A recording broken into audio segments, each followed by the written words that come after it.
지금 제가 교육을 받고 있거든요. 이게 한 1개월 됐나요? 저 같은 경우는 모태신앙인데, 그래서 어떻게 해서도 혼자서 계속 신앙생활을 지켜나가려고 다짐을 하고 그렇게 했었는데, 사실 모든 사람이 그렇겠지만 저 또한 교회 상처가 되게 많단 말이에요. 사람들이 신천지는 사이비 이단이다 그렇게 말을 하는데, 제가 볼 때는 근데 기존에 다녔던 교회 같은 경우도 진짜로 하나님을 섬기는 것 같은 그런 교회는 아닌 것 같은 거예요. 제가 경험하기로는 사실 그랬거든요. 친한 누나가 있는데 알고 보니까 그 누나가 신천지였던 거예요. 근데 그 누나도 저한테 그런 말들을 하는 거예요. 자기도 솔직히 말해서 일반 교회를 다니면서 되게 상처를 많이 받았고 교회 있는 사람이 저도 되나 싶을 정도로 모함을 많이 받은 적이 있다고 하더라고요. 혹시나 하고 싶은 마음에 신천지 교육을 받았는데 이 사람들은 적어도 거기에 있는 사람들처럼 가식적이진 않다고, 그래서 신천지 교육을 받고 수료를 하게 됐대요. 그래서 저한테 권면을 한 게, 너도 한번 들어보고 일단 욕하기 전에, 이단이라고 판단하기 전에 일단은 들어보고 판단하면 안 되겠냐, 그렇게 말을 하는 거예요. 그래서 일단 제가 수강 신청하고 지금 교육을 듣고 있죠, 지금은. 근데 제가 교육을 들으면서 문득 드는 생각이, 만약에 내가 이 교육을 들으면서도 신천지에 대한 확신이 있다면 내가 여기를 그거 계속 나가는 게 맞겠지만, 만약에 이게 8개월 동안 강의가 그거 끝나고 나서도 나한테 확신이 없으면, 그럼 그땐 진짜 내가 나오고 싶으면 나올 수 있는가, 지금이라도 끊는 게 맞는 건지, 아니면 진짜로 끝까지 들어보고 판단을 하는 게 맞는 건지. 형제님은 나이가 어떻게 되세요? 31입니다. 지금 그럼 대학 졸업 다 끝났다, 그죠? 네, 일하고 있어요. 예수님께서는 내가 죄인을 부르러 왔다, 건강한 자라면 의사가 필요 없다, 그렇게 말씀했잖아요. 교회는 여러 부류의 사람들이 모여있기 때문에 중환자 상태에 있는 사람도 있고, 또 입원해 있는 사람도 있고, 통근 치료하는 사람도 있고, 그 중에 의사는 한두 사람이고, 그런 와중에 이제 중환자한테 시달린 사람은 교회가 다 이렇나 이럴 수가 있는 거죠. 마태복음 7장에 보면 집을 짓는데 모래 위에 집을 지었느냐 반석 위에 지은 집이냐를 예수님이 말씀하잖아요. 그러니까 그 기초가 반석이냐 모래냐, 모래 위에 너무 멋지게 집을 지어놔도 비바람이 몰아칠 때 무너진다는 거죠. 그러니까 만약에 그 기초가 뭐 다른 종교라든가 어떤 비진리 기초 위에 멋들어지게 집을 지어놔도 남들이 볼 때는 야, 저 집이 진짜 괜찮다, 저래 집을 지어야지. 그런데 기초는 모래 위에 지은 집이야. 근데 어떤 사람은 반석 위에 집은 지었는데 너무 초라해.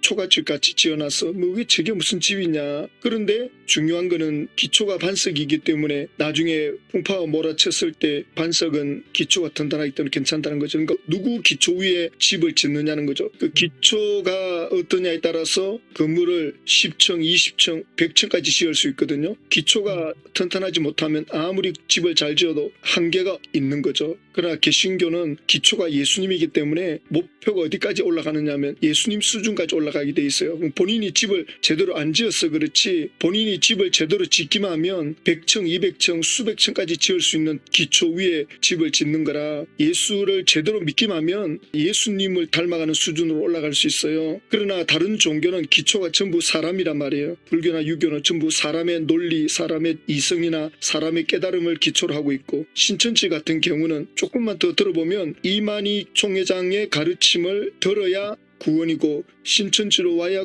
영생이고 천국이고, 이만희 교주의 가르침, 그러니까 그 단체의 주도권을 갖고 가르치는 분이 이만희 총회장이기 때문에 바깥에서 볼 때는 그 사람이 신천지의 기초가 되는 거죠. 그러니까 교주가 돼버리는 거죠. 그러니까 이만희 씨의 가르침이 기준이 되는 것입니다. 아직까지는 그런 얘기까지는 아직 안 나왔단 말이에요. 아직까지는. 그렇죠. 한다면 뭐 안 나왔죠. 그래서 제가 그거 한번 물어봤어요. 제가 알고 있는 선수 한번 다 물어봤단 말이에요. 제가 그분한테.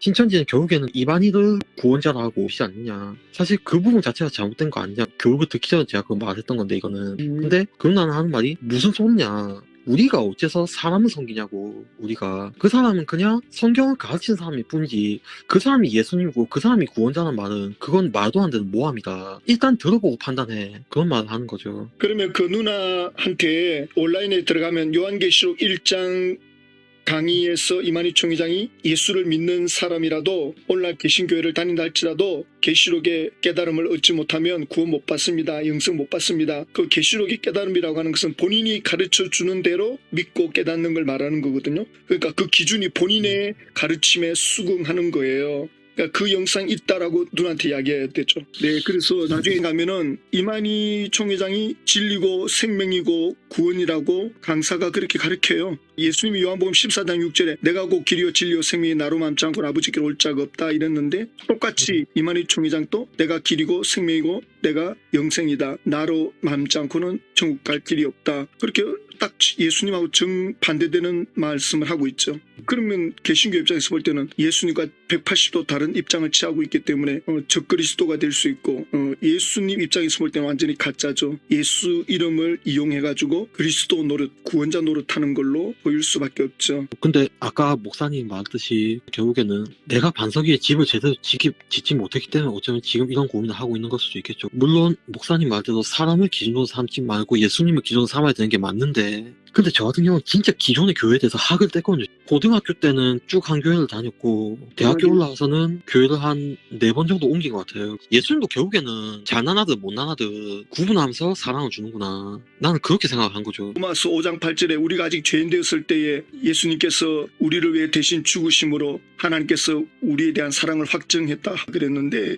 예수님이 나를 위해 죽어 주실 정도의 그 사랑, 내가 죄인이었을 때 예수님이 나를 위해 죽어 주셨다, 예수님의 사랑에 대해서 눈을 못 뜬 거죠. 그러니까 그건 모르겠어. 진짜로 그걸 나를 위해서 죽어주셨나? 뭐 성경에는 그렇게 기록이 돼 있는데 그 형제님 아직 그 경험을 못한 거죠. 진짜로 나를 위해 죽어주셨나? 형제님이 스스로 생각할 때 내 안에서 올라오는 거 죄밖에 없다. 맞아요. 저도 알아요. 제 마음속으로 들어가 보면 있잖아요. 선한 거 진짜 하나 없는 사람이에요, 저는. 바로 그거예요. 사도 바울이 그랬거든요. 로마서 7장에서 오라 나는 공간자로다 내 안에 선이 없도다, 내 안에 선한 것이 하나도 없다, 이렇게 고백했거든요. 그래서 나 같은 죄인을 누가 구원해 주겠느냐라고 했을 때 예수 그리스도밖에 없다는 걸 고백하는 걸 나오는데, 형제님도 마찬가지예요. 인간의 죄성이 가득 차 있다는, 내가 이 죄 때문에 하나님께 나갈 만한 의지가 없다, 거기에 대한 처절한 고통을 겪어봤냐는 거죠. 그 죄 때문에 괴로워해봤느냐는 거죠. 나 같은 죄인이 있을까? 나같이 악한 자도 있을까? 근데 형제가 아까 내 안에 죄성밖에 없다 그랬잖아요. 그게 진심이면 이 죄 문제를 어떻게 할까라고 했을 때 예수님께서 나를 위해서 이 죄를 대신 갚아주신다라고 하는 예수님의 말씀을 볼 때 복음으로 들리죠. 기쁜 소식으로 들리죠. 근데 저는 그 말을 봤을 때 어떤 생각이 드냐면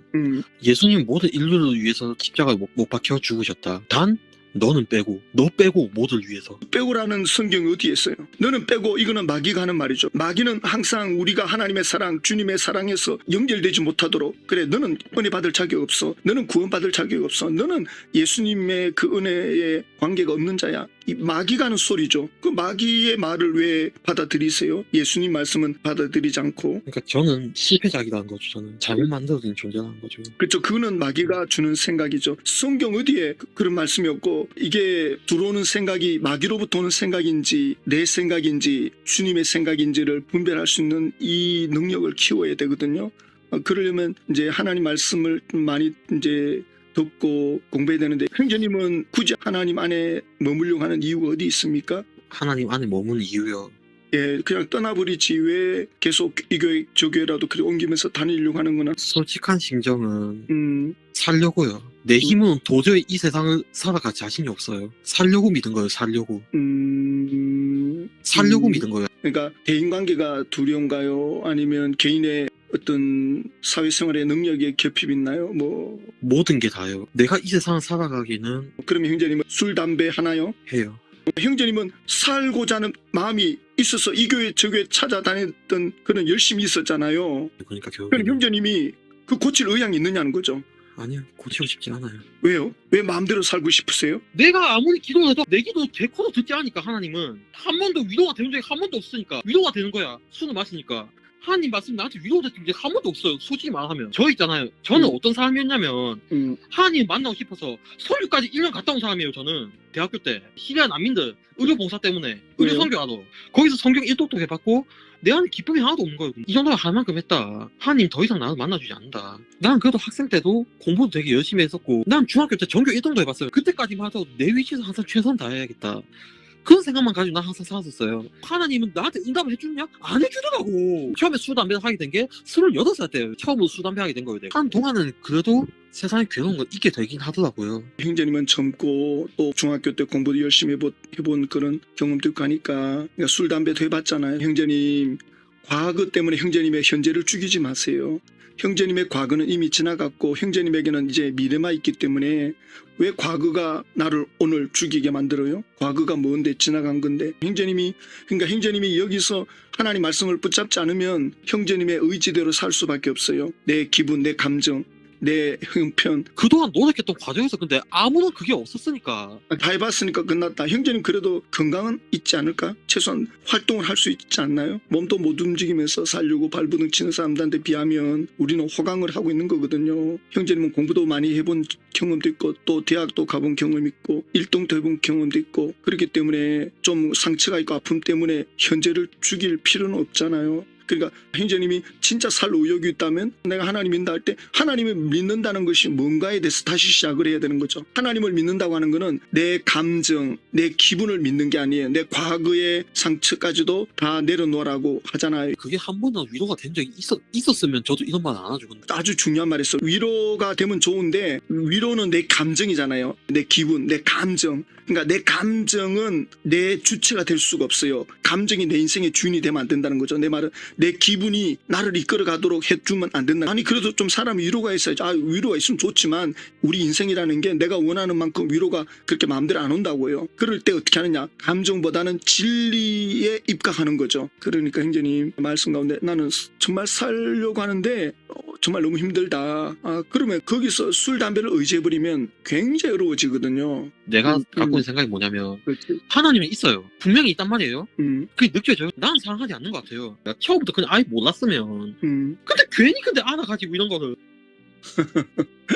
처음부터 몰랐으면 제가 이런 하나님이 형제님을 미워한다는 증거가 뭐요? 지금까지 살아온 삶을 보니까 그런 판단이 들더라고요. 살아온 삶이 그런 어떤 시선이나 그런 관점이 주관적이라는 거죠. 다른 사람하고 비교하고. 이걸 진짜 경험하면 그렇게 막 주관적이라고 할 수는 없을 거예요. 나는 뭐 3살 때 아버지 돌아가고 10살 때 어머니 돌아가고 그래도 나도 상처 많다면 누구한테나 많다고 말할 수 있는 사람이에요. 그러나 난 그것이 나에게 도움이 되지 않는다는 걸 생각했고 또 내가 공동체를 섬겨보지만 정말 어렵게 살아가는 사람들도 많고 그 사람에 비하면 나는 진짜 천국이다. 근데 형제님은 지금 나이 31살이 젊고 몸 건강하고 공부도 잘해봤고 또 뭐 외국에서 1년 동안 그런 것도 경험하고 그런 거에 비하면 나는 형제가 부러운데요. 형제님 만약에 진짜 장애인이어서 누워있다 이러면 그때 내가 할 말이 없어요. 그런 사람한테 내가 할 말이 없지. 난 나보다 더 못한 사람한테는 내가 할 말이 없고 그러나 형제님은 젊고 나도 형제님 나이 때 아무것도 없었거든요. 혼자였거든요. 그러면 나는 형제한테 할 말이 있다 이거죠. 왜? 나는 그때 술 끊었거든요. 이거 도움이 안 된다. 나는 그때 하나님 만나려고 엄청나게 애를 썼거든요. 교회에서 살았어요. 막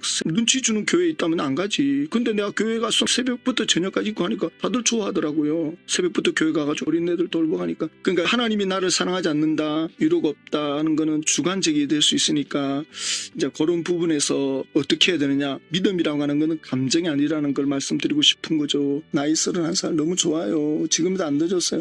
그러니까 일단 술, 담배는 끊어야 돼요. 내가 살고 싶다. 그러면 기본 생활부터 규칙적으로 시간 맞추고 그 다음에 이제 내가 할 수 있는 일 너무 돈 많이 벌려고 하지 말고 작은 거부터 하나씩 형제는 중학교 때 공부를 1등 해본 경험이 있기 때문에 잠재적 능력이 있다고 그래도 IQ가 전혀 없으면 또 얼마나 힘들어요. 근데 기본 IQ까지 있는 사람이야. 그러면 얼마나 장점이 좋아요. 그러니까 중요한 건 형제가 상처가 많다 보니까 감정이 굉장히 여려요. 굉장히 위로를 많이 못 받고 자랐기 때문에 위로가 있어야 되는데 형제님이 좋은 배우자를 만나서 결혼하면 위로가 되면 굉장히 형제가 좋아지는 거지. 이제 좋은 사람 만나려면 형제가 또 좋은 사람이 돼야 돼. 제가 그거 목사님 영상을 보고 제가 근데 어떤 사례자 중에서 한 분의 나는 그 말 난 제일 마음이 와닿더라고요. 아니 물론 목사님 말대로 사람이 기준이 아니고 예수님이 기준이어야 되는 게 맞죠. 그 살다 보니 하는 말 중에서 이 말 난 제일 와닿더라고요. 신천지가 그렇게 성장한 동안에 기존 교회는 대체 뭘 했냐고요 대체. 난 그 말 난 너무 마음이 와닿는 거예요. 난. 그 말을 누가 했느냐면 하바국 선지자가 말했거든요. 하바국 선지자가 하나님 앞에 하나님 지금 이 나라가 하나님의 나라 맞습니까? 강포가 심하고 포악이 심하고 전부 부패했고 그런데 이방 나라 저들은 덕세가지고 펄펄 나는데 하나님의 나라는 이 모양 이 꼴이고 이게 하나님 사랑하는 나라 맞습니까? 하나님 믿는 백성 맞습니까? 하박국 선지자가 그렇게 말하거든요. 그래서 하나님께서 그래 내가 그래서 저 갈대아 사람을 일으켜가지고 이 백성들을 다 포로로 잡아간다. 하나님 아니 저 갈대아 사람들 저 바벨론 사람들이 더 악한데 이 하나님의 나라 사람들을 다 포로로 잡아간다고요? 하나님이 정의로운 분입니까? 공의로우신 분 맞습니까? 하박국이 하나님께 막 따진다고요. 지금 개신교회는 타락하고 이단 사입이라고 하는 데는 득세하고 있고 하나님은 죽은 하나님 아닙니까? 예수님은 2000년 전에 예수님으로 끝난 겁니까? 영원히 내가 너와 함께하리라. 마태복음 28장에 그렇게 약속해놓고는 예수님이 함께하는 교회는 다 내려맡기고 예수님 이런 빙자에서 거짓 선지자 노릇하는 거짓 그리스도 노릇하는 이들은 득세하고 있고 형제의 말대로 그렇게 되는 거예요 지금. 그런데 그 하나님께서 하박국 선지자에게 뭐라고 한지 아세요? 작은 악을 치기 위해 내가 더 큰 악을 들어서노라 이런 말을 했거든요. 그러니까 하박국 선지자가 아니 하나님 그나마 이스라엘 백성들이 작은 악인데 더 큰 악 저 바벨론 왜냐하면 그때 당시 바벨론 주변 나라를 쥐잡듯이 다 사람들은 짐승 취급했거든요. 포악한 저 큰 악을 들어가지고 우리 작은 악을 치겠다고요? 하나님은 진짜 너무하십니다. 그 마치 이단들을 들어가지고 개신교를 치겠다는 거네요. 하나님 이게 하나님의 방법입니까? 그렇게 했을 때 이제 하나님이 또 한마디 하거든요. 그러나 그 배를 들고 쳤던 바벨론을 내가 다 쓸어버릴 거다. 그래서 하박국 선지자가 그러면 도대체 이건 뭘 이야기하고 싶은 겁니까? 그러므로 내가 너에게 말하는 거 글을 써가지고 온 천지에 다니면서 알려라. 내가 이렇게 이 나라를 멸하고 바빌론을 들어쓰고 또 바빌론은 또 무너뜨린다. 그리고 포로로 잡혀갔던 나라들 다시 돌아오게 될 거다. 그런 메시지를 돌아다니면서 해라. 그렇게 하나님께서 하박국 선지자에게 말하거든요. 그때 하박국 선지자가 눈이 열리는 거죠. 하나님이 다 알고 계시는구나. 하나님이 다 간섭하고 통치하고 계시는구나. 그래가지고 하박국 3장에 가면 무화과 나무에 열매가 없고 밭에 식물이 없고 외양간에 수가 없을지라도 나는 구원의 하나님을 인하여 기뻐하리라. 하나님을 찬양하는 게 나오거든요. 그런 것처럼 역사의 수레바퀴를 하나님이 돌리고 있다는 거죠. 이단들은 보면 어느 선까지는 크고는 더 이상 못 크거든요. 항상 하나님이 딱 어느 선 되면 딱 누르거든요. 항상 하나님이 합니다. 또 개신교회도 잘난 거 없어요.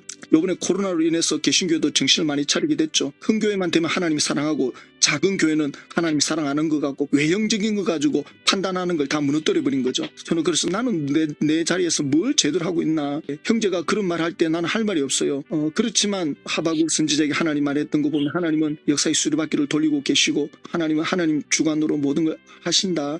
그러니까 우리가 감정이나 기분 눈에 보이는 거 가지고 선을 넘으면 안 된다는 거죠. 흥분하면 안 된다는 거죠. 하박국이 처음에 감정적으로 막 하나님께 따졌다가 하나님이 역사의 수레바퀴를 돌리고 있구나. 계획이 있구나. 그래가지고는 하나님에 대해서 찬양하면서 그런 걸로 끝나는 게 하박국 선지자잖아요. 나는 형제님이 그 아픔 상처가 있다는 말을 듣고 굉장히 위로가 필요한데 좋은 사람 많이 만나서 위로를 많이 받으면 참 좋은데 그렇게 되면 좋은데 그게 안 될 때는 하나님 오늘 나에게 뭘 하라는 건가.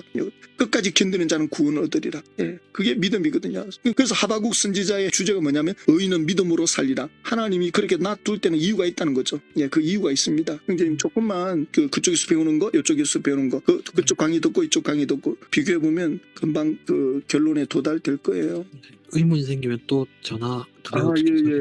예, 그러십시오, 형제님. 언제든지. 근데 아마 있잖아요. 근데 그냥 내가 안 듣게 될 것 같아요. 아마 그거를 그냥 연락 안 하고 그냥 연락을 끊을까 생각 중이에요. 그냥 이번 주 내로 정리하려고 생각 중이에요. 좀 혼란스러운 있습니다. 다시 한번 전화드려도 괜찮을까요? 그래야죠. 형제님 그렇게 하십시오. 네, 또 연락합시다.